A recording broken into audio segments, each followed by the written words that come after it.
Salut, aujourd'hui, bon, ça va être un petit peu plus personnel, mais je sais pas, j'avais envie de partager un peu les photos de moi plus jeune. Euh, Comme vous le savez, maintenant avec tout le tout numérique, tout est numérisé, et donc tout est sur informatique.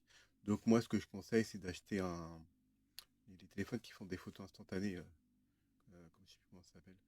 J'ai des trous de mémoire avec les mots, etc. Pourtant, tout fonctionne, hein. J'ai beaucoup passé des trucs de logique, etc. Ça fonctionne et tout. Mais c'était là juste la mémoire. Le fonctionnement ensemble, ça fonctionne, mais voilà. Enfin bref. Là, ça va être une photo de 2001. Bon, il y a mon petit frère Ewan dessus. Donc là, c'est une photo de moi. Voilà, juste là. Voilà, ça date de 2001. Je sais pas si on voit bien. Et là, il y a une photo de moi tout seul de 2002. Voilà. Comme ça, vous voyez ma tête quand j'étais jeune. Voilà. 2002, bah, j'avais 2003. 2002, 2003. 2002. Donc ouais, j'avais 14 ans. Ouais, je me la remonte, hein. J'avais 14 ans. Et j'étais jeune. Et voilà. Donc c'était juste pour partager ça, hein. Et surtout, bah, prenez comment on appelle ça, des appareils photo qui puissent justement faire ce genre de photos-là, que vous allez imprimer chez quelqu'un, enfin chez un développeur.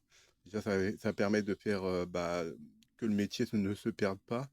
Et la deuxième solution, que je trouve peut-être moins onéreuse, c'est d'acheter une imprimante spéciale photo et d'imprimer vos photos de smartphone de façon à ce que vous les aviez en papier. Parce que là, comme vous pouvez le constater, c'est des photos qui ont plus de 20 ans.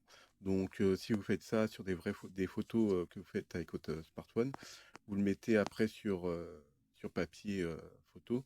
Vous pourrez garder vos photos pendant 20, 30, 40, 50 ans. Et donc, ça pourrait être utile, par exemple, par un jour, si vous regardez mes vidéos et que vous êtes jeune, vous avez 18 ans ou même moins. euh, Comme ça, bah, si vous avez des enfants, par exemple, vous pouvez toujours montrer quand vous étiez jeune et tout, comment c'était, etc. Et moins, il y a moins de risques de perte numérique. Bien que si vous faites un petit serveur avec deux disques durs en RAID 1, il y a moins de risques de perte, etc. Mais c'est pas pareil. Là, les photos, bah, t'as pas besoin d'électricité pour les voir, quoi. T'as pas besoin de brancher un PC ou quoi que ce soit.